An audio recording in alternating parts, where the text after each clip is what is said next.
Greetings, YouTube. Let's get our job going and start redeeming some wyverns. Alrighty. So we have wyverns. They're large, dark blue dragons with wings immense and its tail tipped with a hooked stinger. I never really thought about them as having a specific color. I always thought of them as more, I guess, drabbish brown kind of color that would blend in well with the territory they tend to nest in up in the mountains. So that at first, I mean, when they're at rest, it would be hard to see them. But specifically, they're listed as being blue, even though they don't have anything that has to do with a blue dragon. I guess you could, if you wanted to, have them be different colors. I've always had drakes being a thing, which are kind of like dragons, but to a lesser extent, and they tend to be uh, related to specific colors with certain defenses based on that color, and then maybe some kind of attacks that have a energy associated with it, but not necessarily like a breath weapon. So like a bite that would have an electrical damage, or a bite that would have an acidic component like that. But they were animals. They were, or not animals. They were animal intelligence, but they were magical beasts. Um, but the wyverns are different. So we're going to look at the wyverns where they are CR6. They are neutral, large dragons, dark vision, low light vision, and scent. A nice set of abilities. Um, Decent AC. They have a strong fort, a slightly less strong will, and their reflexes is their weak saving throw. They are immune to sleep and paralysis. Also very handy, and the sleep is definitely linked to being a dragon. Speed 20 on the ground and 60 in flight, which also it makes sense. They have a stinger, which is very nasty. They also have two wing buffets, um, which are lesser attacks. And they also have a rake attack, which is two talons, which is considered uh, a single attack does damage. 1d6 plus 4, so it's kind of like the way uh, tigers and some other cats will have a rake attack. Actually, it's not just, I mean, it's not just limited to tigers. There are other creatures that have rake attacks. Okay, let's look at our stats. We have a 19 strength, so they're almost twice the strength of a commoner. Dex of 12, con of 18, very good. Intelligence of 7, wisdom of 12, and charisma of 9. So the wisdom and the charisma are very close to a commoner's level, and the intelligence is 7. But as I said in the past, we've all played in groups where there were fighters that had intelligences of 6, and nobody really thought lesser of them. We just didn't let them do the planning. And they do, in fact, speak Draconic. They speak it. They don't just understand it. They actually are able to converse in it. They're just not, discussing philosophy. Environment, temperate or warm hills. I always put them, well, while I have them nesting in hills, I like to put them into mountains as well. I think they're very appropriate for mountain ranges. I've always had them be both uh, mountains and hills, maybe like two different, maybe one's a subspecies of the other. You know what I mean? Maybe the mountain ones are the originals and the hill ones are slightly different. Maybe you want to have slightly different colors or something like that. Um, but I always like to put them into both environments. And organization, solitary, pair, or flight, which is 3 to 6. 3 to 6 wyverns are nothing to sneeze at. You want to be careful. That's a lot of dangerous flying opponents. And treasure standard, so they do understand the concepts of treasure. Then they have the description of their poison.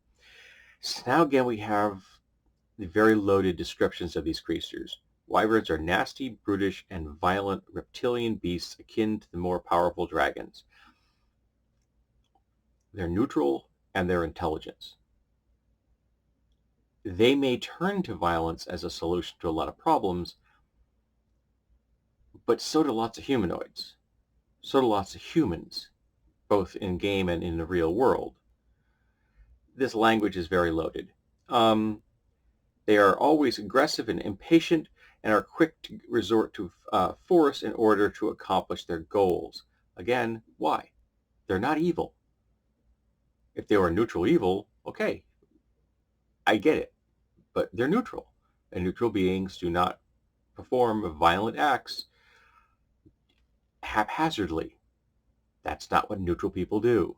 They will use violence when necessary. They will use violence to hunt, and they will use violence to defend themselves, but they are not murderers. They are neutral. Um, they it talks about the fact that they can, in fact, uh, speak. Then it also talks about that they are territorial. Makes sense. They hunt in small groups for large prey. Though I gotta tell you, it's a large creature with a sting that can, paralyze a target. So you do a flyby, and they have that feat, sting the creature, and you keep flying. Why do they need to hunt in packs? A single wyvern can very easily take out a horse or a bison or a deer or even a bear, large animals that are full of lots of meat, like a moose, very easily. They don't need to hunt in packs unless there are large creatures that are animal-like or considered to be dangerous to them. Then I'm not saying they would necessarily proactively take on an enemy that they think is a danger. Lots of people do that in the real world. But I just I can see them coming together in like a defensive pack. Like I'll help defend this territory if you'll help me defend this territory, that kind of thing. They're smart enough to make that kind of an arrangement. But I don't see them hunting in packs. Really, I don't. They don't need to. A large creature can take down these things can take down large creatures without any difficulty. That's a lot of food. It's enough food for themselves and a mate, as well as any of the offspring they have. Since they do have mates, nests, they're probably raising the eggs uh, in some kind of family arrangement, at least as complex as birds. And since they have intelligence as a 7, more complex than that. They can also talk about the fact that they can be bought as allies. They can be bribed, essentially. And again, they will accept food, trade goods, uh, praise. You can stroke their egos. They have egos. And you can, of course, just pay them. But you have to be careful to stay on their good side because they aren't necessarily going to suffer fools gladly. And I can very well see if they thought themselves being tricked. They do have a 12 in wisdom, so they have the bonus to wisdom checks. They thought themselves being tricked. They may very well start stinging first and asking questions later.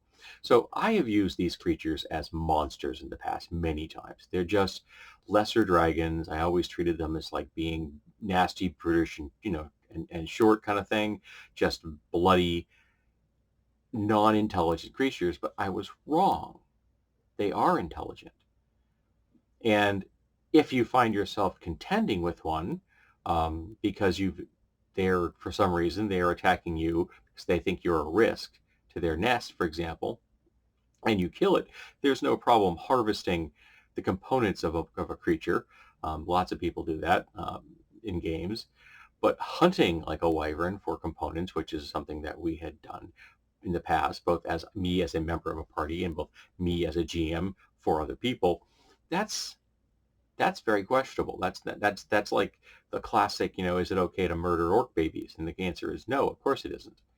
And just going out to hunt wyverns for like spell component to their poison is not something that you really want to do. Now, one of the things I've done in campaigns is that at one time, smoke powder was the official Wizards of the Coast generic version of gunpowder. And they did that because at the time, they didn't want to associate real-world firearms with their high fantasy game. D&D already had enough problems with, PR. There were mass shootings going on in America all the time. And so they wanted to sever that connection. So they came up with smoke powder, which was an alchemical version of gunpowder. So instead of just being a very simple chemical formula that anybody who can get the components together and prepare it correctly can get gunpowder, you had to use an alchemical process that then produced something that was not gunpowder but acted like gunpowder in many ways. And I've seen that done in a number of different campaigns, under different systems, where you were definitely not dealing with gunpowder, you were dealing with smoke powder. And one of the things I've often done when I use the smoke powder model was require unusual dung to produce guano, to produce the uh, nitrogen you needed for that chemical reaction. In the real world, bat guano we used extensively because could be found in large quantities in many places.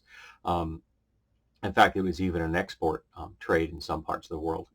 And before there was able to artificially synthesize the components needed to make gunpowder. So I said that you wanted to make smoke powder, you needed extraordinary guano. And one of the lowest tiers that would get you what you needed to make smoke powder was either drake or wyvern uh, dung, guano. So it would be not difficult at all to convince wyverns, if you paid them, to collect their guano. And it's not difficult to have drakes because you just harvest it. I always treat them as pretty much animal intelligence. Or you could actually raise them for that purpose, as well as back being guard animals and steeds and things like that, or pets for the incredibly, ludicrously wealthy. Um, but the best version of that, of course, would be from dragons. But getting guano from dragons is not necessarily the easiest thing. In some circumstances, you could talk them into it or pay them for it. Some dragons, especially of the metallic variety, could be convinced that the kingdoms that were helping to defend uh, the just could maybe convince them, if we got this guano, which you're really not using, we could then be better at defending the weak and the helpless and enforce the concepts of justice and righteousness. Sometimes you just pay for it from a dragon that doesn't care. But wyverns would be a way to get it without having to deal with the complexities of the far more intelligent and far more dangerous dragons, because while these things have nasty stingers, they don't have breath weapons nor spellcasting capacity.